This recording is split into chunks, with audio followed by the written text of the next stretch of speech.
కర్ణాటకలో ఘోర రోడ్డు ప్రమాదం సంభవించింది. ఈ ఘటనలో 17 మంది ప్రయాణికులు సజీవ దహనమయ్యారు. పలువురికి తీవ్ర గాయాలయ్యాయి. సమాచారం అందిన వెంటనే పోలీసులు, అగ్నిమాపక సిబ్బంది హుటాహుటిన సంఘటన స్థలానికి చేరుకున్నారు. సహాయక చర్యలను చేపట్టారు. ఈ ఘటనపై కేసు నమోదు చేశారు. సీబర్డ్ ట్రావెల్స్ కు చెందిన ఈ స్లీపర్ కోచ్ బస్సు 30 మంది ప్రయాణికులతో బుధవారం 8:25 గంటలకు బెంగళూరులోని గాంధీనగర్ నుంచి గోకర్ణకు బయలుదేరింది. వేకువజామున సుమారు 2:45 నిమిషాల ప్రాంతంలో చిత్రదుర్గ జిల్లాలో ప్రమాదానికి గురైంది. జాతీయ రహదారి 48పై హిరియూర్ సమీపంలో ఓ క్రాస్ వద్ద అదుపు తప్పింది. ఓ భారీ కంటైనర్ను అతివేగంగా ఢీకొట్టింది. ఈ ఢీకొన్న తీవ్రతకు క్షణాల్లోనే మంటలు చెలరేగి బస్సు మొత్తం వ్యాపించాయి. ఈ ఘటనలో 17 మంది ప్రయాణికులు సజీవ దహనమయ్యారు.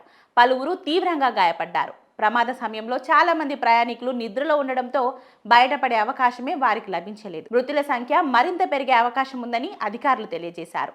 పోలీసులు కేసు నమోదు చేసుకుని దర్యాప్తు ప్రారంభించారు. ప్రమాద సమాచారం అందిన వెంటనే జిల్లా పోలీస్ సంఘటన స్థలానికి సందర్శించి పరిశీలించారు. పోలీసులు పూర్తి వివరాలు సేకరించి దర్యాప్తు కొనసాగిస్తున్నారు.